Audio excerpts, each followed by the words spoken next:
Hi friends, ಎಲ್ಲರೂ ಹೇಗಿದ್ದೀರಾ? ಚೆನ್ನಾಗಿದ್ದೀರಾ? ನಾನು ಇಲ್ಲಿ ಚೆನ್ನಾಗಿದ್ದೇನೆ.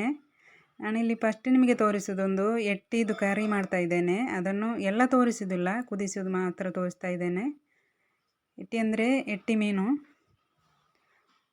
ಇನ್ನು ನಾನು ಒಂದು ಸ್ಪೆಷಲಾಗಿರುವಂಥ ವೆಜಿಟೇಬಲ್ ಕುರ್ಮ ಮಾಡೋದನ್ನು ತೋರಿಸ್ಕೊಡ್ತಾ ಇದ್ದೀನಿ ನಿಮಗೆ. ವೆಜಿಟೇಬಲ್ ಮಾಡೋದಂದರೆ ಈ ಮೀನು ಮಾಡಿದರೆ ನನ್ನ ಮಗನಿಗೆ ಆಗೋದಿಲ್ಲ, ಅದಕ್ಕೋಸ್ಕರ ಒಂದು ವೆಜಿಟೇಬಲ್ ಕುರ್ಮ ಮಾಡುವಂತ ಆಯಿತು. ಅದು ತುಂಬಾ ಟೇಸ್ಟಿಯಾಗಿರುವಂಥ ಕುರ್ಮ, ನೀವು ನೋಡ್ಕೊಳ್ಳಿ ಹೇಗೆ ಮಾಡೋದಂತ.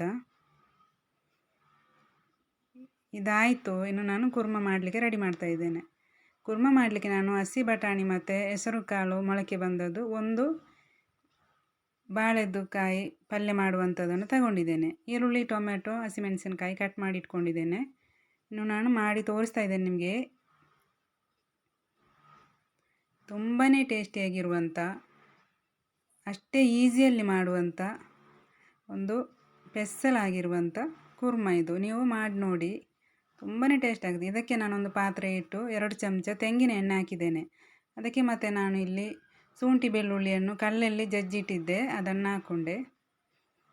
ಮತ್ತು ಇದಕ್ಕೆ ಹಸಿಮೆಣಸಿನಕಾಯಿ 4-5 ಕಟ್ ಮಾಡಿ ಇಟ್ಕೊಂಡಿದ್ದೇನೆ, ಅದನ್ನು ಸಹ ಹಾಕ್ಕೊಳ್ತಾ ಇದ್ದೇನೆ. ಕರಿಬೇವು 2 ಇದು ಹಾಕಿದ್ದೇನೆ. ಇನ್ನು ಹಸಿಮೆಣಸಿನಕಾಯನ್ನು ಹಾಕ್ಕೊಳ್ತಾ ಇದ್ದೇನೆ. ಮತ್ತು ಈರುಳ್ಳಿ, ಟೊಮೆಟೊವನ್ನು ಹಾಕ್ಕೊಂಡು, 1 ಈರುಳ್ಳಿ 1 ಟೊಮೆಟೊ ಹಾಕ್ಕೊಳ್ತಾ ಇದ್ದೇನೆ.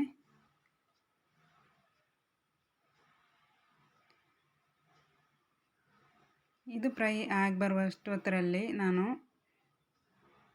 ಬಟಾಣಿ ಇದನ್ನೆಲ್ಲ ಹಾಕ್ಕೊಂಡು ಸ್ವಲ್ಪ ಹೊತ್ತು ಫ್ರೈ ಮಾಡ್ಕೊಳ್ತಾ ಇದ್ದೇನೆ. ಹೆಸರು ಕಾಳು ಬಟಾಣಿಯನ್ನು ಹಾಕ್ಕೊಂಡು.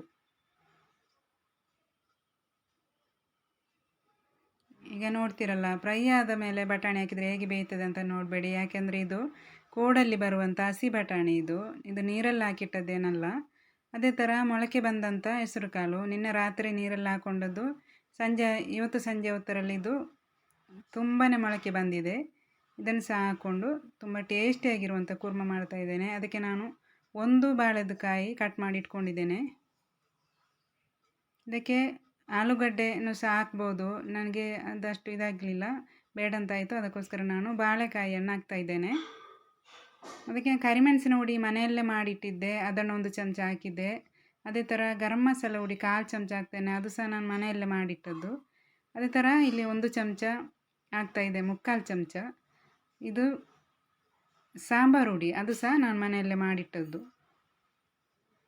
ಅದೇ ಥರ ಕೊತ್ತಂಬರಿ ಸಹ ಹುರ್ಕೊಂಡು ನಾನು ಹುಡಿ ಮಾಡಿಟ್ಟಿದ್ದೇನೆ. ಬಿರಿಯಾನಿ ಎಲ್ಲ ಮಾಡುವಾಗ ನನಗೆ ಅದು ಬೇಕಾಗ್ತದೆ, ಅದಕ್ಕೋಸ್ಕರ ಮಾಡಿಟ್ಟಿದ್ದೇನೆ.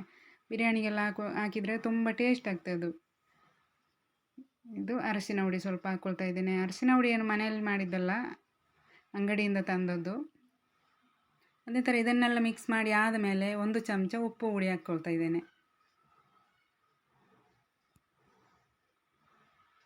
ಉಪ್ಪು ಹುಡಿ 1 ಚಮಚ ಹಾಕ್ಕೊಂಡು, 1 ಚಮಚ ಉಪ್ಪು ಹುಡಿ ಹಾಕ್ಕೊಂಡು, ಮತ್ತು ಸ್ವಲ್ಪ ಇಂಗು ಪೌಡರನ್ನು ಹಾಕ್ತಾ ಇದ್ದೇನೆ. ಇದಕ್ಕೆ ಬೇಕಾದಷ್ಟು ನೀರು ಬೇಯಲಿಕ್ಕೆ ಬೇಕಾದಷ್ಟು ಅಂದರೆ ನಾನಿಲ್ಲಿ ಹಾಕೋದು ನೋಡಿದ್ರಲ್ಲ, ಜಾಸ್ತಿ ಹಾಕಬಾರದು. ಯಾಕೆಂದರೆ ಸ್ವಲ್ಪ ಗಸಿ ಥರ ಇರಬೇಕು ನಮಗೆ. ಇದು ಬೇಯಲಿಕ್ಕೆ ನೀರು ಜಾಸ್ತಿ ಹಾಕಿದರೆ ಮತ್ತು ನಮಗೆ ಅದನ್ನು ಸಟ್ ಮಾಡಲಿಕ್ಕೆ ಆಗೋದಿಲ್ಲ. ಅದಕ್ಕೋಸ್ಕರ ಬೇಯುವಾಗ ಸ್ವಲ್ಪ ಕಡಿಮೆನೇ, 1.5 ಗ್ಲಾಸಷ್ಟು ಸಾಕು ನೀರು ಇಷ್ಟು ಬೇಯಲಿಕ್ಕೆ. ಜಾಸ್ತಿ ಆದರೆ ನೀವು ಅಳತೆ ನೋಡ್ಕೊಂಡು ಹಾಕಿ. ಮತ್ತು ಇಂಗು ಪೌಡರನ್ನು ಸಹ ಅದಕ್ಕೆ ಹಾಕಿದ್ದೇನೆ, ನೀವು ನೋಡ್ತಾ ಇದ್ದೀರಾ. 1 ತೆಂಗಿನಕಾಯಿದು ಅರ್ಧ ತುರಿದು ಮಿಕ್ಸಿಗೆ ಹಾಕ್ಕೊಂಡಿದ್ದೇನೆ. ಅದಕ್ಕೆ ಸ್ವಲ್ಪ 1 ಚಮಚ ಜೀರಿಗೆ ಹಾಕ್ಕೊಂಡು, ಸ್ವಲ್ಪ ನೀರು ಹಾಕ್ಕೊಂಡು ಪೇಸ್ಟ್ ಥರ ರುಬ್ಕೋಬೇಕು ನೈಸಾಗಿ.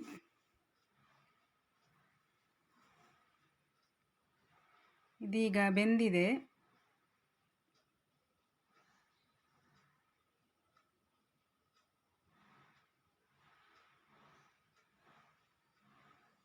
ಇಂಗು ಪೌಡರ್ ಹಾಕಿದ್ದೇನೆ ಅಂತ ಎಲ್ಲದ ಹಾಕಲಿಲ್ಲ, ಈಗ ಹಾಕ್ತಾ ಇದ್ದೇನೆ. ಇಂಗು ಪೌಡರ್ ಈಗಷ್ಟೇ ಹಾಕಿದ್ದು, ನೋಡಿದ್ರಲ್ಲ. ಇನ್ನು ಇದಕ್ಕೆ ನಾನು ರುಬ್ಬಿಟ್ಟಂಥ ತೆಂಗಿನಕಾಯಿಯನ್ನು ಹಾಕ್ಕೊಂಡು, ಮತ್ತು ಅದನ್ನು ಸ್ವಲ್ಪ ತೊಳ್ಕೊಂಡು ಸಹ ಹಾಕ್ತಾ ಇದ್ದೇನೆ ಮಿಕ್ಸಿ ಜಾರನ್ನು.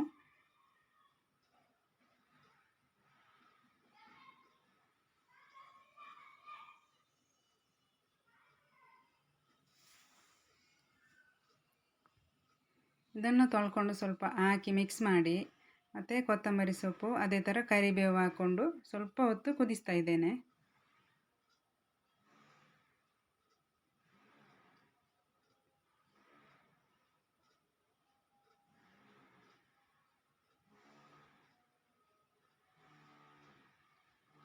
ಇನ್ನು ಇದಕ್ಕೆ ಕೊತ್ತಂಬರಿ ಸೊಪ್ಪನ್ನು ಹಾಕ್ತಾ ಇದ್ದೇನೆ, ಕಟ್ ಮಾಡಿ ಇಟ್ಕೊಂಡಿದ್ದೆ. ಅದೇ ಥರ ಕರಿಬೇವು ಸೊಪ್ಪನ್ನು ಸಹ ಹಾಕ್ಕೊಳ್ತಾ ಇದ್ದೇನೆ. ಇನ್ನೊಂದು 5 ನಿಮಿಷ ಇದು ಕುದಿ ಬರುವಷ್ಟು ಇದನ್ನಿಟ್ಟು ಮತ್ತೆ ಗ್ಯಾಸ್ ಆಫ್ ಮಾಡ್ತಾ ಇದ್ದೇನೆ. ಗ್ಯಾಸ್ ಆಫ್ ಮಾಡಿ ಮುಚ್ಚಿಕೊಂಡೆ. ಇನ್ನೊಂದು 10 ನಿಮಿಷ ತಣ್ಣಗಾದ ಮೇಲೆ ಅದಕ್ಕೆ ನಾನು ಮೊಸರು ಹಾಕ್ತಾಯಿದ್ದೇನೆ.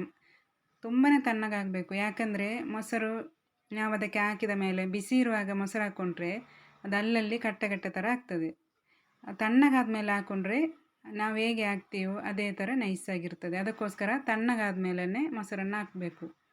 ತುಂಬಾ ಟೇಸ್ಟಿಯಾಗಿರುವಂಥ, ಸ್ಪೆಷಲಾಗಿರುವಂಥ, ಈಸಿಯಲ್ಲಿ ಮಾಡುವಂಥ ಕುರ್ಮ ಇದು, ವೆಜಿಟೇಬಲ್ ಕುರ್ಮ. ನೀವು ಇದೇ ಥರ ಟ್ರೈ ಮಾಡಿ ಹೇಗಿದೆ ಅಂತ ಕಮೆಂಟ್ ಮಾಡಿ ತಿಳಿಸಿ.